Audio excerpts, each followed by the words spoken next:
ఇది నేను అంటే ఇది నాకు దీనివల్ల పదవులు వస్తాయా ఏమొస్తా నాకు తెలియదు. కాకపోతే I feel it is my commitment to my nation.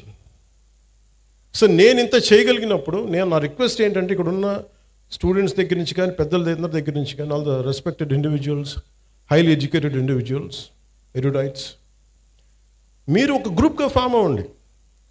మీరు వాట్సాప్ గ్రూపులు కులాల్లో ఉంటాయి కదా, కాస్ట్ వాట్సాప్ గ్రూప్స్ ఉంటాయి, లేదంటే రిలీజియస్ వాట్సాప్ గ్రూప్స్ ఉంటాయి. How come we don't have any WhatsApp group for law and order? మా ఏరియాలో సమస్య ఉంది, why can't we come together? అంటే అది కన్వీనియంట్గా ఉండదు అందరికీ. కులాల్లో తిట్టుకోవడానికి మనకి కన్వీనియంట్. అంటే ఇలాంటి సిన్సియర్ అఫీషియల్స్ ఉన్నప్పుడు కలెక్టర్ గారు లాంటి వాళ్ళు, మన మాధవ్ గారు కానీ, కలెక్టర్ మన ఎస్పీ గారు కానీ, కలెక్టర్ గారు కానీ, వాళ్ళు నిజంగా చేయగలరు. నేను వన్స్ ఛార్జ్ తీసుకున్న తర్వాత కాకినాడలో ఎవరు ఎస్పీగా ఉండాలి, ఎవరు కలెక్టర్గా ఉండాలి నేను ఒక్కటి చేయలేదు. నేను ఓన్లీ వన్ సింగిల్ ఇన్స్ట్రక్షన్ ఇచ్చాను. నాకు మీరు strength and democracy, strength and institution, అంతకుమించి తప్ప నా దగ్గర నుంచి మీకు ఫోన్స్ రావు. ఒకవేళ ఎవరైనా పట్టుకుంటే వాళ్ళని వదిలేయండి, అది including if it is their my party men, I don't encourage. Very clear కట్గా చెప్పాను. ఎందుకంటే నేను ఇన్స్టిట్యూషన్ని బలోపేతం చేయడానికి ఉన్నాను, బలహీనపరచడానికి లేను. అంతేగాని ఒక ఎమ్మెల్సీ వాళ్ళ డ్రైవర్ని చంపేస్తే వెళ్ళి అతనిలాగా వెళ్ళి జైలుకి వెళ్ళి చాలా బాగా చంపేసామని నేను చప్పట్లు కొట్టే వ్యక్తిని కాదు, నేను తాడు తీసి కూర్చోబెట్టే వ్యక్తిని. అంటే ఇవన్నీ నేను అలాంటి నాయకత్వం. అలాగే చిన్నపిల్లాడు తెలిసి తెలియని వయసులో ఒక 23 మర్డర్లు ఒక 23 నేరాలు చేశాడు చిన్నపిల్లవాడు.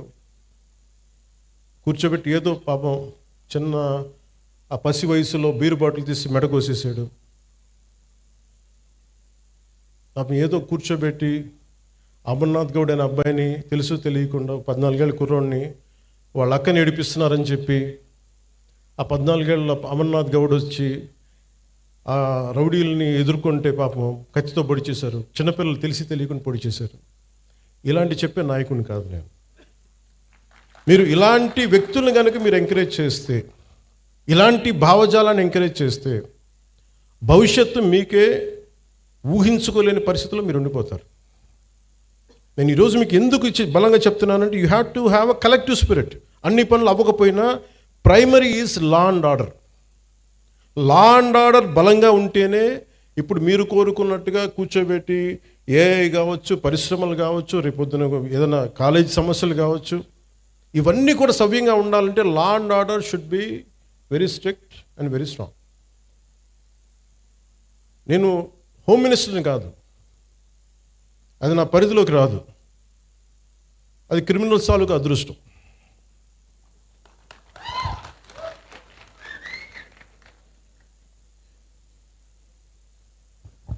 అంటే రూల్ ఆఫ్ లా అంటే మెయిన్గా మన ఎస్పీ గారికి కలెక్టర్ గారికి చెప్తున్నా, ఇట్స్ అ రూల్ ఆఫ్ లాని మీరు ఎంత బలంగా నిలబెట్టగలిగారు అనేదే మీ చేతిలో ఉంది.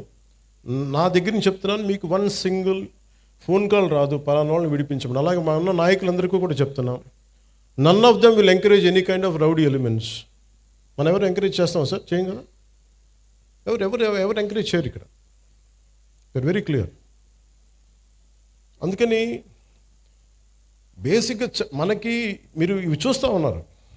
ఇప్పుడు ఇందాక ఫాల్స్ ఎస్టీ అట్రాసిటీ కేసు ఉన్న సింపుల్ సివిల్ కేసు, దారి ఇవ్వలేదు, గొడవ జరుగుద్ది, అంతేగాని దానికి ఒక ఫాల్స్ ఎస్టీ అట్రాసిటీ కేసు పెట్టినా తప్పు అవుతుంది. దీనికి మీరు బాధితులు కాకండి. రియల్ ఎస్టీ అట్రాసిటీ యాక్ట్ ఎంత బలంగా పెట్టాలో ఫాల్స్ ఎస్టీ అట్రాసిటీ యాక్ట్ని కూడా మీరు అంతే బలంగా మీరు నిలువరించాలి. తప్పది. అది ఎంత పెద్ద సంఘాల నాయకులు వచ్చినా నేను వారికి ఓపెన్గా, నేను నిజంగా బాబాసాహెబ్ అంబేద్కర్ గారి మీద గౌరవం ఉంటే ఎవ్వరు కూడా ఫాల్స్ ఎస్టీ అట్రాసిటీ యాక్ట్ పెట్టరు. ఇది బలంగా. అలాగే కొంతమంది నాయకులు కూడా ఇది ఎంకరేజ్ చేస్తారు. దయచేసి కూటమిలో ఉన్న నాయకులు అలాంటివి కూడా ఎంకరేజ్ చేయకండి, నా విన్నపం అది. ఎందుకంటే కొన్ని ఫాల్స్ కేసులతో నలిగిపోతారు, బయటికి రాలేరు, బయటికి చెప్పుకోలేరు. సుప్రీంకోర్టు ఎందుకు జడ్జిమెంట్ ఇచ్చి ఉంటుంది? ఎన్ని ఫాల్స్ ఎస్సీ అట్రాసిటీ కేసులు పెడితే తప్ప ఇన్ని రావు కదా. సుప్రీంకోర్టు రెస్పాండ్ అయింది అంటే. అందుకని ఎస్పీ గారికి కూడా చెప్తాను, let it be directive, let it be a policy for the entire state. మీరు సీఎం గారితో కూడా మాట్లాడుతున్నప్పుడు ఇవన్నీ చెప్పండి, తెలియజేయండి అన్నీ నెక్స్ట్ మీటింగ్స్లో. మీరు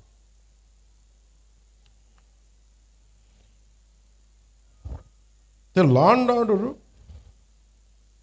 is not merely a government function. It is the very foundation upon which civilized society stands. In any democracy, safety and security rank as the most primal concept.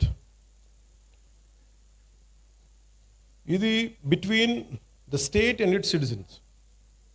Without it, every other promise of governance will collapse. Let it be welfare schemes, investment, jobs, business. So అందుకని మీకు 6 fundamental principles దృష్టిలో పెట్టుకొని, fundamental rights నిజంగా మనకు కావాలంటే without law and order it is mere aspirational. Just ఒక ఆశాజనకు ఉండే తప్ప, ఆశయం తప్ప నిజంగా ప్రాక్టికాలిటీలో పెట్టలేని. సో అందుకని లా అండ్ ఆర్డర్ని ఈ ప్రభుత్వం, it is not just a policy, we are taking it to its fullest. ఇది మీరు ఇప్పుడు చూస్తున్న ఎనీ క్రిమినల్ చట్టాలను అతిక్రమించిన, మర్డర్లు చేసిన, మానభంగాలు చేసిన, దోపిడీలు చేసిన క్రిమినల్స్ కూడా ఫండమెంటల్ రైట్స్ అప్లై అవుతాయి. అది మనకి రాజ్యాంగం ఇచ్చింది. దీని సమస్యలు మనకి ఇవన్నీ కొన్నిసార్లు క్రైమ్ చేసి క్రిమినల్స్ అయ్యి కూడా మనం కొన్నిసార్లు వదిలేయాల్సి వస్తుంది, ఎందుకంటే సాక్ష్యాధారాలు లేక. ఉదాహరణకి సుగాలి ప్రీతి కేసు ఎంత చిత్రంగా ఉంటాయంటే, సుగాలి ప్రీతి కేసు నేను 2019లో ఘోరంగా నన్ను ఓడించిన తర్వాత నేను ఆఫీస్లో కూర్చుంటే సుగాలి ప్రీతి మదర్ వచ్చి, అన్న నాకు ఇలా జరిగింది, నా బిడ్డను ఇలా చంపారు. 2018లో చంపారు ఆ బిడ్డను. చంపితే ఉరేసుకుందని చెప్పారు. నేను కూర్చోబెట్టి సోషల్ మీడియా ట్రయల్స్ చేయలేను. లా అండ్ ఆర్డర్ ఎలా ఉంటుందంటే ఓన్లీ సాక్ష్యాధారాల మీద ఆధారపడి, నేను కూర్చోబెట్టి వీళ్ళ మీద బ్లేమ్ చేయలేను, వీళ్ళు తప్పు చేశారు. ఎందుకు మాట్లాడతాను, ఇందాక గంజాయి తీసుకొని కొట్టారంటే మీరు గంజాయి తీసుకోవడం చూసారని ఎందుకు అడిగానంటే, నేను అంత నిక్కచ్చిగా ఉండాలి. నేను ఒక నిబద్ధత లేకుండా నేను మాట్లాడకూడదు. ఆవిడతో కూర్చొని మాట్లాడినప్పుడు 14 ఏళ్ళ సుగాలి ప్రీతిని స్కూల్కి వెళ్ళింది, శవమై తిరిగి వచ్చింది, ఊరేశారని చెప్పారు. బిడ్డని ఇలాగా outraged her modesty. ఇవన్నీ పెట్టుకున్న తర్వాత మాట్లాడి వాళ్ళు 1.5 మంది వెళ్తే సమస్య ఎక్కడ వచ్చిందంటే, ఎవరైతే కుటుంబం దెబ్బతిన్నారో వాళ్ళు ఏ పరిస్థితుల్లో మరి ఏం జరిగిందో తెలియదు, కానీ సిబిఐకి వెళ్ళాం 2019-24లో సిబిఐకి వెళ్ళా ఇమ్మని మేము 1.5 మందితో చేస్తే వైసీపీ గవర్నమెంట్ సిబిఐకి ఇచ్చినట్టు ఇచ్చి ఊరిని ఒక తూతు మంత్రంగా లెటర్ రాసి వదిలేశారు. నిజంగా చేయలేదు.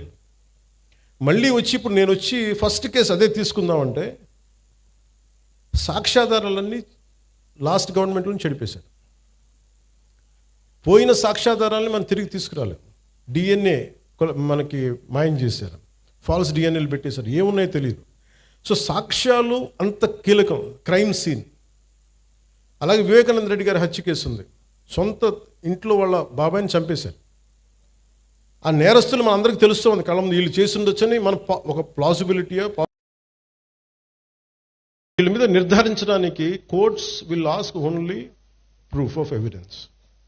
ఎవిడెన్స్ లేకపోతే మటుకు మనం ఎవరిని కూడా మన కళ్ళ ముందు మనం తెలిసినా కానీ మనం ఏం చేయలేం, అన్లెస్ వీ కమ్అట్, చూసిన వాళ్ళు వస్తే తప్ప. అందుకని లా and order it is very paramount to NDA government led by Sri Nara Chandrababu Naidu garu. ఒక తల్లి తన కొడుకు కనిపించట్లేదు అని కోర్టులను ఆశ్రయించారంటే ఆ తల్లి తన ప్రాథమిక హక్కులు షీస్ క్లెయిమ్, తన ఫండమెంటల్ రైట్ అది. బిడ్డ చనిపోయారో లేదో తెలియదు, మనకి డిసపియరెన్స్ అంటే కనిపించట్లేదు, ఆవిడ ప్రాథమిక హక్కు అది. దీనిని ఇందులో ఎక్కడా కూడా కులం లేదు. ఒక క్రిమినల్ని చట్టం ఎలా చూస్తుంటే రాజ్యాంగం కానీ, it has got nothing to do with your caste or your religion or your region. Crime జరిగిందా, ఎవరికి చేశారు, ఇంతకు మించి దాంట్లో కులం అనే ప్రస్తావన ఎక్కడ ఉండదు. This is what fundamental constitutional law or criminal law చెప్పేది. కానీ మీరు ముఖ్యంగా యూత్కి చెప్తా ఉన్నాను, పెద్దలకు కూడా, మీరు కులాల పరిధిలో నుంచి, మీరు కుల కోణాల నుంచి మటుకు క్రిమినల్స్ని చూడకండి. ఒక ముగ్గురు ఏడిపించారు ఇక్కడ అరవింద్ గారిని. ఏడిపిస్తే వాళ్ళు ఏ కులం కంటే కూడా they have done a crime of hitting him. You should be looked at that part only. పలానోళ్ళు చేశారు ఇట్లా పెట్టినా కానీ ఇది దాని తాలూకు శాంక్టిటీ, దాని తాలూకు ప్యూరిటీ పోద్ది. కాన్స్టిట్యూషన్ కానీ లా కానీ అలా చూడదు వాటిని. అందుకని ఇలాంటి అంటే మిమ్మల్ని అందరినీ ఎదురుగా పెట్టుకొని మన నేతలందరికీ కూడా చెప్తున్నాను, మీ భావం తెలియజేస్తున్నాను. ఎవరైనా సరే కాస్ట్ క్రిమినల్కి కులం ఉండదు సార్. తప్పు చేసేవాడికి, మానభంగం చేసేవాడికి వాడి కులం ఎందుకు ఉంటుంది? వాడి దగ్గర క్రిమినల్ యాక్టే ఉంది. అలాంటి నీచుడికి, అలాంటి నీచుల్ని మనం వెనకేసుకొస్తే that is showing that particular person's nature.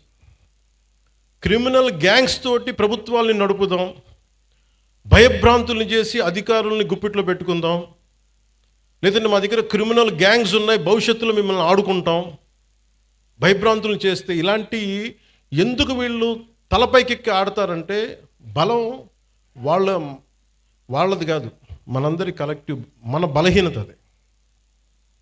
నేను ఈరోజు ఎందుకు వచ్చానంటే ఇది ఒక 3 months బ్యాక్ చెప్పాను ఎస్పీ గారికి, ఐ వాంట్ ఇంటరాక్ట్, ఒక సివిల్ మన సిటిజన్స్ మీటింగ్ పెట్టండి, నేను వస్తాను ఇక్కడ కూర్చోబెట్టి, because I want empower citizens.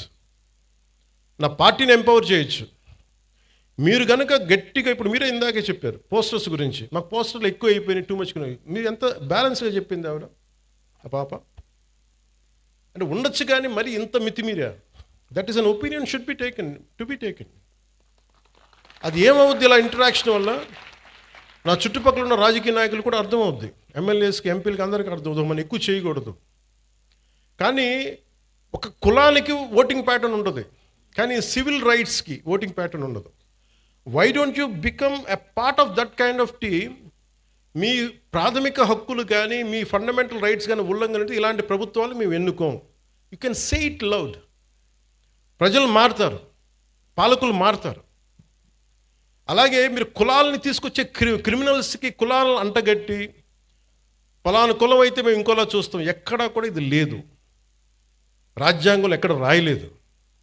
ఇలాంటి క్రిమినల్స్ని వెనకేసుకొచ్చే రాజకీయ నాయకులను ఎవరైనా సరే మీరు ఆమడ దూరంలో పెట్టాల్సిందే, లేదంటే మీ భవిష్యత్తుకి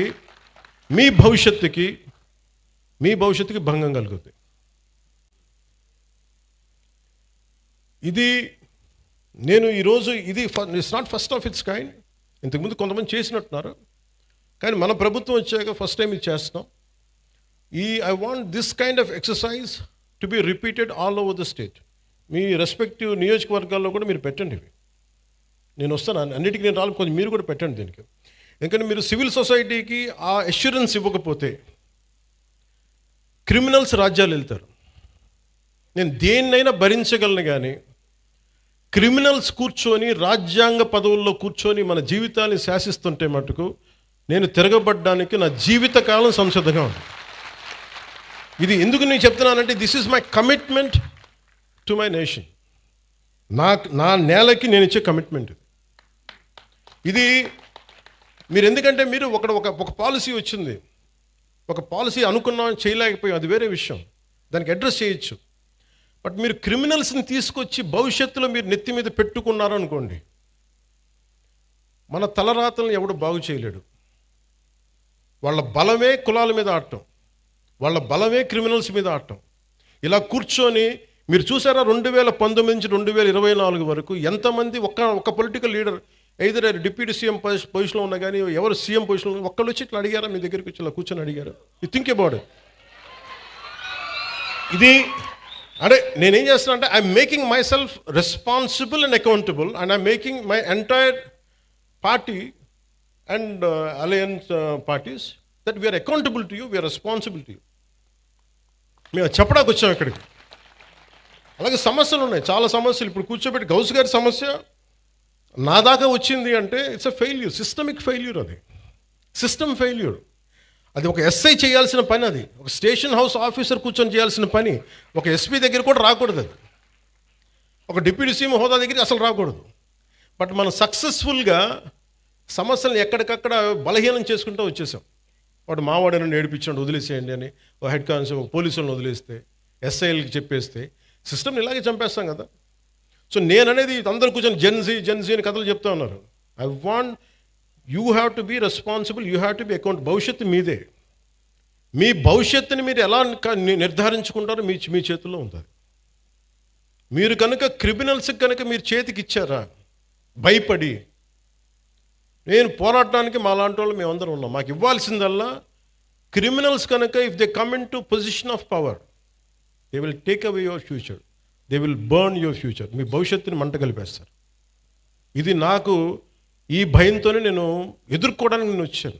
ఇలాంటి రౌడీ మూకల్ని, ఇలాంటి క్రిమినల్ గ్యాంగ్స్ని, ఇలాంటి ఒక ఇర్రేషనల్ పొలిటికల్ సిస్టమ్ని ఎదుర్కోవడానికి వచ్చాను నేను. నాకు గెలుస్తానో లేదో తెలియదు, మళ్ళీ గెలుస్తానో లేదో తెలియదు, మళ్ళీ ఓడిపోతానో లేదో తెలియదు, నాకు ఇవేం తెలియదు. నాకు ఒక్కటే తెలుసు, మీకోసం పోట్లాడగలను జీవితకాలం, అదొకటి తెలుసు. అంటే ఇదివరకు ఎలా ఉండేదంటే, ఇదే చిన్నస్వామి నగర్లో సర్వే నెంబర్ 112 1419లో 63 మందికి ఇళ్ల పట్టాలు ఇచ్చింది. అందులో వితంతువులు, దివ్యాంగులు, క్యాన్సర్, హెచ్ఐవి బాధితులు, పేదలు ఉంటే ఆ పట్టాలని వైసీపీ ప్రభుత్వం, అప్పుడు వైసీపీ ఎమ్మెల్యే అనుచరుడు తీసేసుకొని ఇంకొకరి పేరుకి మార్పిచ్చేశారు. అసలు ఇలాంటి సమస్యల్ని మనమేనా హ్యాండిల్ చేస్తామా? Just I want to bring it you notice. అలాగే ఒక మార్వాడి కుటుంబానికి చెందిన ఆస్తిని కూడా వైసీపీ ఎమ్మెల్యే అనుచరులు ఆక్రమించేశారని ఉంది నా దగ్గర. వాళ్ళు పోరాడలేక మార్వాడి కుటుంబం కాకినాడ వదిలేసి వెళ్ళిపోయి వేరే ప్రాంతంలో వ్యాపారం చేసుకుంటున్నారు. అలాగే ఇవి ఎక్కడో చోట సివిల్ సొసైటీ కనుక బలంగా కనుకుంటే ఇలాంటి క్రిమినల్స్ రాజ్యాలు వెళ్ళరు. పూర్తిగా భవిష్యత్తు మీ చేతిలో ఉంది. అందుకని I'm always in your service. అలాగే ఇక్కడ చెప్పిన యువతకు కూడా మీ భవిష్యత్తు ఉపాధి అవకాశాలన్నింటి కోసం as I promised you will go for a convention, will conduct a convention very soon.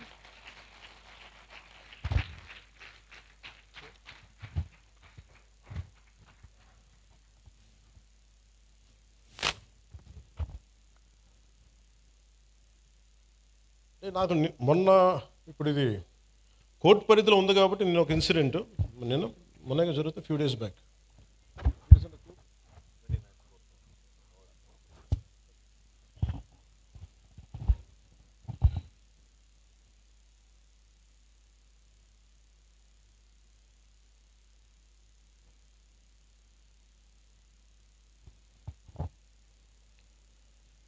SP గారికి కూడా చెప్తున్నాను సార్, గతంలో అంటే ఇది మీకు చెప్తున్నా కానీ ఇలాంటి ఇన్సిడెంట్స్ పునరావృతం కావచ్చు. ఎవరైనా సరే సామాజిక మాధ్యమాల్లో వాళ్ళకి నచ్చని అంశాల మీద ఒక అభిప్రాయం తెలియజేశారు. కొంతమంది యువకులు కావచ్చు, కొంతమంది వ్యక్తులు కావచ్చు, సామాజిక మాధ్యమాల్లో ఫేస్బుక్స్లో ఫోన్లు తీసుకొని మీ ఇళ్లలోకి వస్తాం, మీ ఇంట్లో ఆడవాళ్ళని కానీ ఆడపడుచుల్ని కానీ వీ గోయింగ్ టు వయలేట్.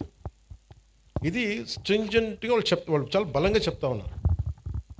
ఇది గతంలో కోనసీమలో కూడా జరిగింది. This is becoming a recurring pattern and repeated behaviour.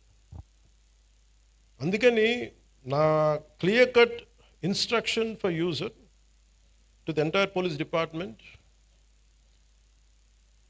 everyone please, if someone is violating a common every citizen's fundamental right, you are supposed to protect it.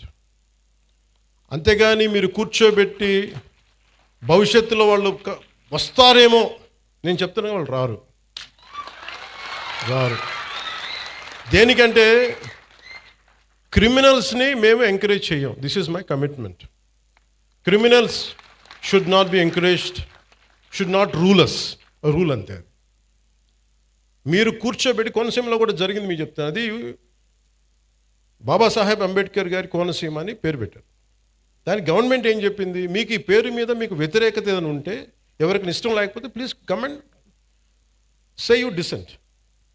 ఆ dissent కోసం కొంతమంది వెళ్తున్నప్పుడు అవి మాకు ఏకాభిప్రాయం లేదు, మాకు దీని మీద భిన్నమైన అభిప్రాయం ఉందని చెప్పడానికి వెళ్ళినప్పుడు బాబాసాహెబ్ అంబేద్కర్ గారి పేరు పెట్టుకున్న వాళ్ళు ఆయన పేరు మీద చాలామంది దానికి ఇష్టం లేదని చెప్పిన వాళ్ళందరి కుటుంబాలకు కూడా ఇళ్లలోకి వచ్చి మేము మానభంగాలు చేస్తాం, ఇళ్లలోకి వచ్చి మీ ఆడపిల్లల్ని వైలేట్ చేస్తాం, ఇవన్నీ మాట్లాడుతున్నప్పుడు then government not even one word. Law and order ఎలా ఏ స్థాయి కొలాప్స్ అయిపోయిందంటే, ఇది ఈరోజు వాళ్ళు అధికారంలో లేకపోయినా still they are creating such belief that rowdyism will rule, criminality will rule. నేను మీకు ఇదే చెప్తున్నాను, ఈ గుండాలందరూ కూడా తొక్కి నార తీస్తాను, ఒక్కొక్కడికి చెప్తున్నాను. ఎందుకంటే నేను చాలా కాలం సహనం పెట్టాను, 2 సంవత్సరాలు మీ గురించి ఎప్పుడు మాట్లాడలా. మీరు రౌడీలాగా అవాకులు చవాకులు పేలితే మీకు చెప్తున్నా, మీకు నేను చాలా శాంతంగా ఉన్నా, మంచిగా ఉన్నా. మిమ్మల్ని ఒక మాట మాట్లాడను. మీరు రోడ్ల మీదకి వచ్చి సగటు మనుషులను ఇబ్బందులు పెట్టినా, ఇలాంటి రౌడీ మూకలు ఎవడైనా సరే, ఈరోజు కాకినాడ ఈ టౌన్ హాల్ సాక్షిగా చెప్తున్నా, మాకు భవిష్యత్తులో ఇలాంటి పార్టీ ఒకటి ఉంటుంది. మాకు చిన్న వయసులో మేము పొడి చేసినా మమ్మల్ని రక్షించే మాకు ఒక వ్యక్తి ఉన్నాడు అని మీరు ఎవరైనా అనుకుంటే, మిమ్మల్ని వాళ్ళు ఎవరూ రక్షించలేరు. కోర్టు కేసులు కానీ పోలీసుల చేతికి దొరికారా, we will make sure you will never ever again think that you would even to do such an act. మీరు ఆలోచించడానికి కూడా భయపడాలి.